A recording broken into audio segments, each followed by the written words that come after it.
Hi guys, it's Aegis here. So today I'm here with a overdressed deck profile, the standard, and what I'm going to cover today is our lyrical ghost or vampire, Feltyroza. So she got some new updates, not like a lot with a whole new package. So the right line, as you can see, is still the same. What we do is still the same, but we do have a lot of support that also comes in that can help her a little bit in changing how we build the deck, how we play the deck. So here I am today to show you my upgrades on the deck. It might not be the perfect build, but I think at least can help some people on if they are thinking of using new cards, what are the cards they can actually try. Then I hope this can be a good video to help them out. So for right line, so far again nothing has changed. So you just try to pick up all the ghosts you have in early stage and then go with Feltyroza to do your multiple attacks. So that's basically it. And then going to the main deck, still 3 more of the Feltyroza, because we do want present right, and present right is still very important right here. So that's no way we can just take her out yet. Hopefully later maybe we can actually do something about it, but for now I think present right is still important in this deck. And still using 4 Ingrid, because I still think Ingrid is great. Counter charge is important, and then even though she go to the bottom of the deck, but you also get to withstand a regard when you call her outside of hand, so easier to do multiple attacks, and she will just help you empty the circle. So so far I think she's still needed in the deck. And then in the past I'm running 4 of the let's see, 3 to 4 I think, but now I'm only cutting to 1, but I'm still using her because I do have a lot of cards using soul. Her main use for me is not the plus power, but for having extra soul. But I don't want to spam her too much because she's only a 12k. Without a boost she cannot do a lot, or in this current build without personal rush she is not doing anything. So I rather cut her to 1. And then also I'm running one of this new card, which is Constance.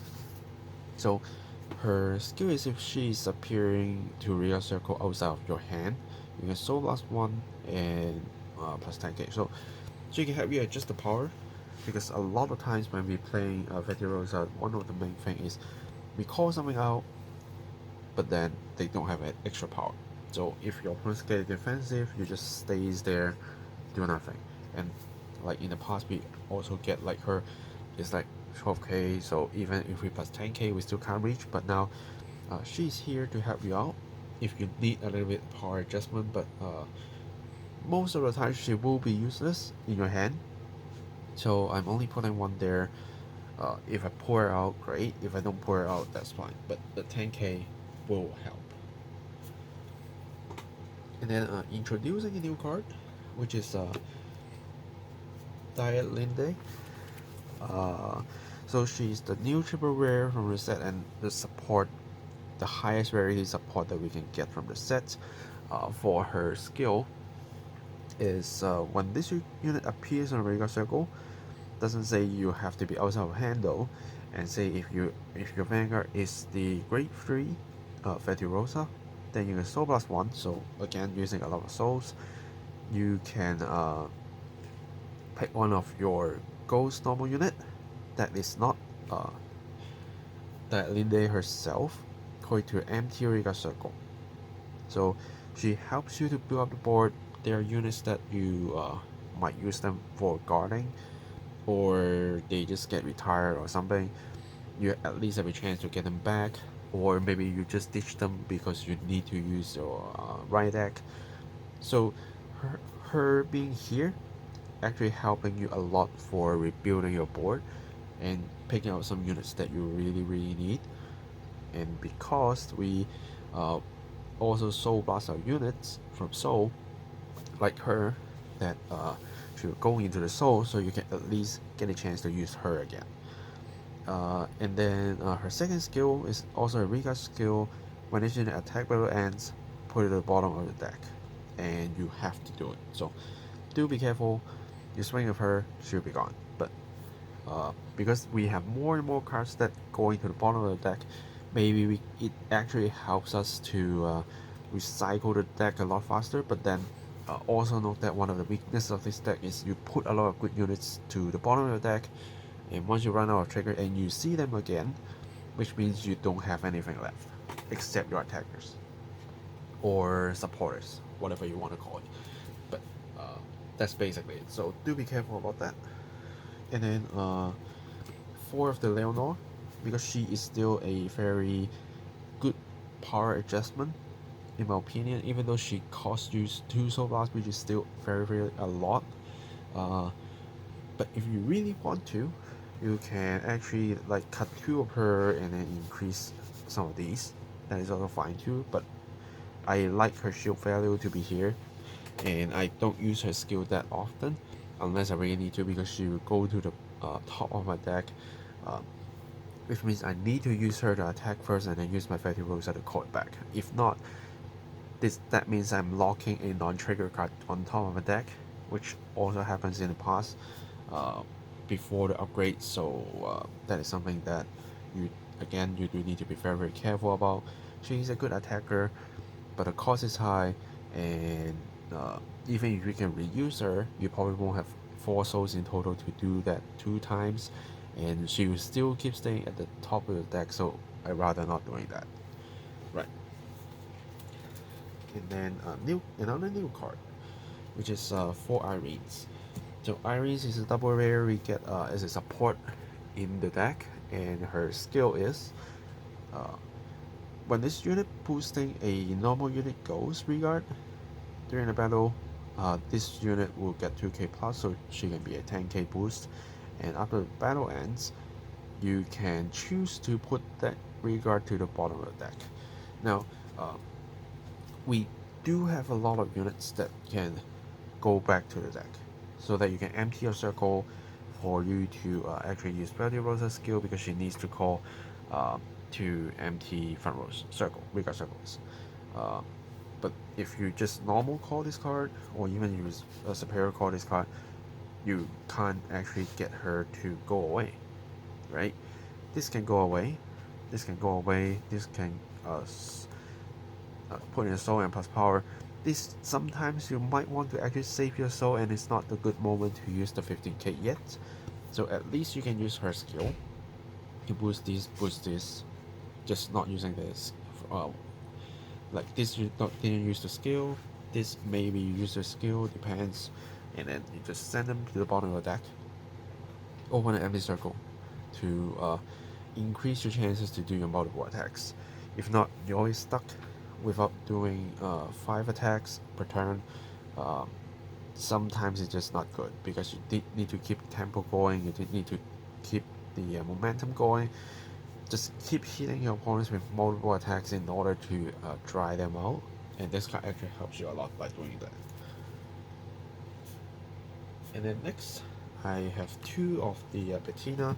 So Patina is also a new card from the set, and her skill is a regard circle once per turn skill. If you do have other ghosts appearing on your regard circle, which is on the same column with this card, you can choose to put one card with Feltyroza in the name and put them in the soul. So basically your right line in your personal right. And what important with this card is she helps you to build up your soul again. You normally will only be putting one of her in one side of your left or right regard circle, and then your next will probably be this, or with Ernesta. So that's why I'm only running 2, because I won't be putting 2 of her if you ask me, even if I have a choice, unless I really need to do like a lot of her, then I just need to just put 2 there, keep calling units, and then keep filling up my Feltyroza back to the soul, so I can soul blast again. But I do see her importance in here, because just her is not going to be enough, and we always need to use a lot of souls in this build, and I always want to save the counterblast for Feltyroza to do multiple attacks. And what can we do is to just try to increase the chances to, of course, counter charge, but also the soul charge.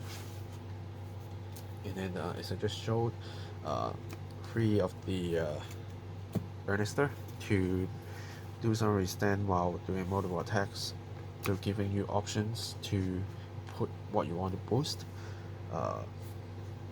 Yeah, that's basically it.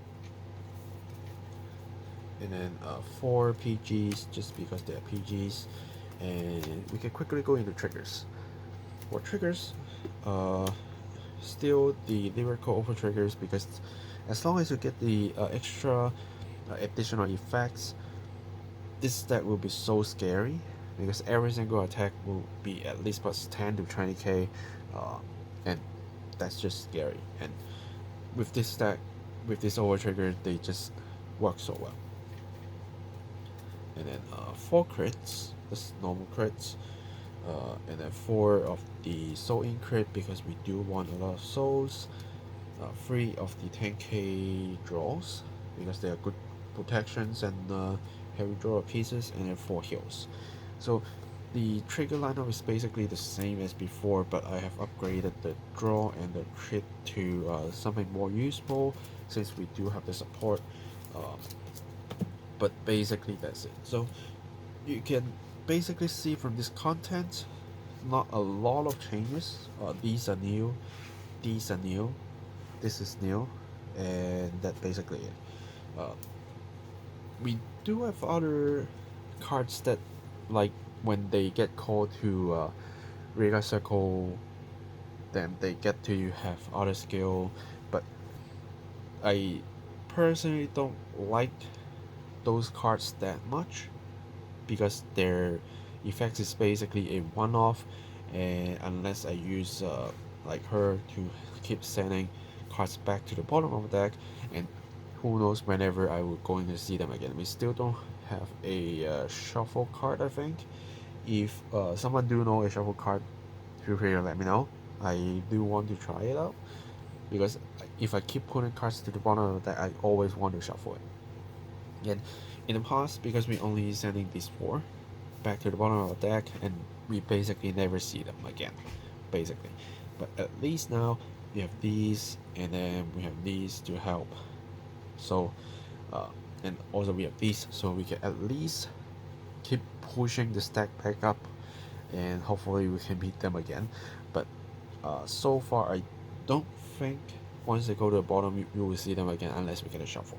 That's the same kind of problem we have, but we're doing multiple attacks here, so I think that's important. But most important is to at least try to find a space for Patina to be on the field, so that you can keep some good soul charge going on, at least a recycle, because you do have a lot of resources and you soul blast a lot. But also do note that to soul blast at one time while keeping some of the ghost in your drop,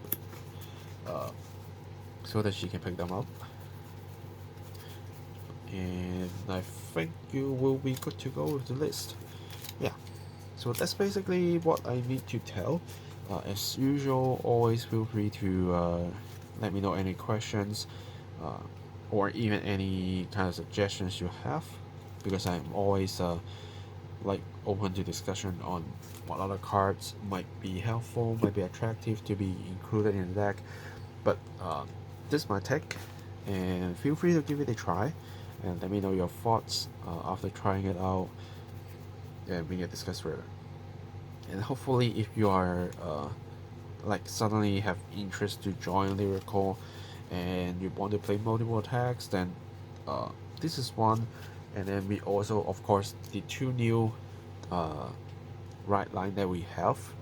like Fortuna, Fortia, my bad, Fortia, or the power one. They do have some kind of multiple attacks going on, so you can also try them out. Fortia, I have the deck list already, so feel free to check that profile. And I still need to do a cat song for Noro Nero, but I don't have the time to investigate on that yet, but it will come. So feel free to stay tuned, and I will see you guys in the next video. Signing off.